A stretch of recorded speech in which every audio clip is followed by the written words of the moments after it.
গাঁথি সমবায় ব্যাংকের নির্বাচনে উত্তেজনা, এফআইআর করা হয়েছে 15 জনের বিরুদ্ধে এফআইআর দায়ের করেছে পুলিশ। গাঁথির ব্লক 2 যুব তৃণমূল কংগ্রেসের সভাপতির বিরুদ্ধে এফআইআর করা হয়েছে। রামনগরের সমবায় ব্যাংকের ভোটে ধুন্ধুমার কাণ্ড। কাঠগড়ায় তৃণমূল নেতা বিশ্বজিৎ রাউত। এখনো পর্যন্ত 15 জনের বিরুদ্ধে এফআইআর করা হয়েছে। তাদের মধ্যে রয়েছে যুব তৃণমূল কংগ্রেসের ব্লক সভাপতি। গাঁথি 2 নম্বর ব্লকের যুব তৃণমূলের সভাপতি, তার বিরুদ্ধে এফআইআর করা হয়েছে। কাঠগড়ায় তৃণমূল নেতা বিশ্বজিৎ রাউত। এর আগে আমরা দেখেছি দফায় দফায় উত্তেজনার পরিস্থিতি তৈরি হয়েছিল। এর আগে যখন গাঁথি সমবায় নির্বাচন হয়েছিল, সমবায় ব্যাংকের নির্বাচনে যে স্লিপ নিয়ে গন্ডগোল তৈরি হয়েছিল, দফায় দফায় উত্তেজনার পরিস্থিতি তৈরি হয়েছিল। এবার 15 জনের বিরুদ্ধে এফআইআর করেছে পুলিশ।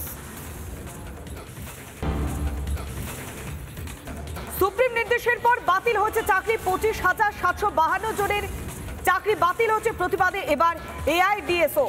কলেজ স্ট্রিট থেকে শুরু হচ্ছে মিছিল, মানববন্ধন করে রাস্তা অবরোধ করে প্রতিবাদ দেখাচ্ছেন এআইডিএসওর কর্মী সমর্থকরা। আমরা আরো বিস্তারিত জানবো, সরাসরি রয়েছে আমাদের প্রতিনিধি রুমকি। রুমকি, এখন কি পরিস্থিতি?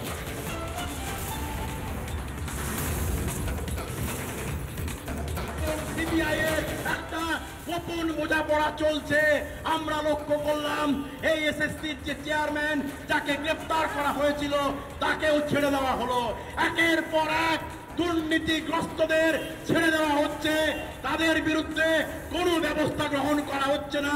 অথচ যারা যোগ্য শিক্ষক, যারা সম্মানের সঙ্গে স্কুলে শিক্ষকতা করছিলেন, তাদের চাকরি বাতিল হয়ে গেল।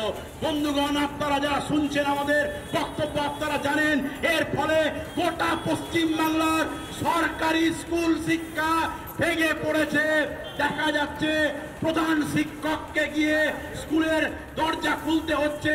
বিজ্ঞানের শিক্ষক নেই, শিক্ষকহীন অবস্থায় গোটা পশ্চিম বাংলার হাজার হাজার স্কুল।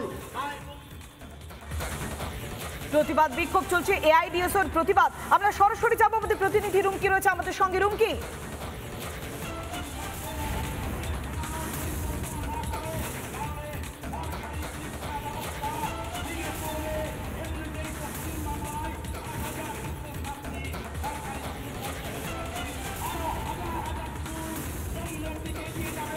এবং পশ্চিম বাংলায় শিক্ষার বেসরকারীকরণের রাস্তা প্রস্তুত হবে। আমরা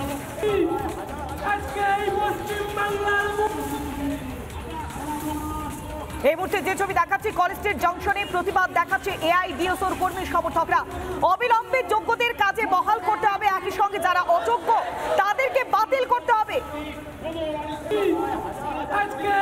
দেখো, এই মুহূর্তে কলেজ স্ট্রিটে মানববন্ধন কর্মসূচি করে রাস্তা অবরোধ করে বিক্ষোভ দেখাচ্ছেন এআইডিএসওর যারা কর্মী সমর্থকেরা রয়েছেন।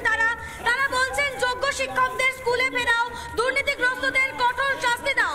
কলেজ স্ট্রিট চত্বর প্রথমে বিক্ষোভ মিছিল, তারপর এই মুহূর্তে কলেজ স্ট্রিটের মোড়ে তারা মানববন্ধন করে প্রতিবাদ জানাচ্ছেন, বিক্ষোভ দেখাচ্ছেন এবং তারা বলছেন যে 2016 সালের এসএসসি যে সম্পূর্ণ প্যানেল বাতিল করে দিল সুপ্রিম কোর্ট, তার দায় নিতে হবে তৃণমূল সরকারকেই এবং যারা দুর্নীতিগ্রস্ত নেতা মন্ত্রী রয়েছেন তাদের কঠোর শাস্তি দিতে হবে। সেই দাবিতে তাদের মিছিল এবং এই মুহূর্তে মানববন্ধন কর্মসূচি করে প্রতিবাদ। এই মুহূর্তে যারা রয়েছেন তাদের সঙ্গে কথা বলে নেওয়ার চেষ্টা করব। তোমরা কি বলতে চাইছো এই প্রতিবাদের মাধ্যমে? আমাদের দাবি হচ্ছে যোগ্য শিক্ষকরা যেন তাদের চাকরিটা ফিরে পায়। এখন এই যে সমস্ত প্যানেলটা বাতিল করে দেওয়ার মানেটা কি? সরকার এইটা যে নিয়োগটা করেছিলেন সরকার, তিনি যখন জানতেন এরকম অযোগ্য প্রার্থী আছে, তাহলে তিনি কেন তাদেরকে চাকরিটা দিয়েছেন? আমাদের দাবি এই পুরো দায়টাই রাজ্য সরকারকে নিতে হবে।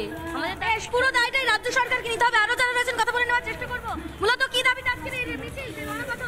আপনারা সবাই জানেন যে আগামী কিছুদিন আগে প্রায় 26,000টি শিক্ষক পদ বাতিল হয়েছে। সেই বাতিলের এই যে দুর্নীতি, এই দুর্নীতির বিরুদ্ধে আমরা আজকে আমাদের কর্মসূচি ধারণ করেছি। একেবারেই দেখতেই পাচ্ছ, প্রথমে তারা মিছিল করেন এবং এই মিছিলের পরে তাদের এই মানববন্ধন কর্মসূচি এই মুহূর্তে তারা মানববন্ধন করে প্রতিবাদ জানাচ্ছেন। অবিলম্বে যারা যোগ্য তাদেরকে চাকরিতে বহাল করতে হবে এবং তৃণমূল কংগ্রেসের সরকারকে এই দুর্নীতির দায় নিতে হবে।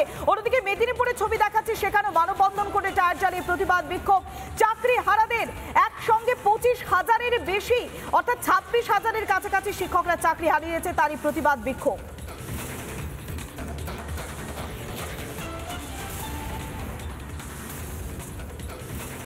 নানা ধরনের কন্টেন্ট দেখার জন্য লাইক করুন, শেয়ার করুন আমাদের ফেসবুক পেজ, সাবস্ক্রাইব করুন আমাদের ইউটিউব চ্যানেল। পাশাপাশি অন্যান্য ব্রেকিং নিউজের জন্য অবশ্যই চোখ রাখুন রিপাবলিক বাংলায়।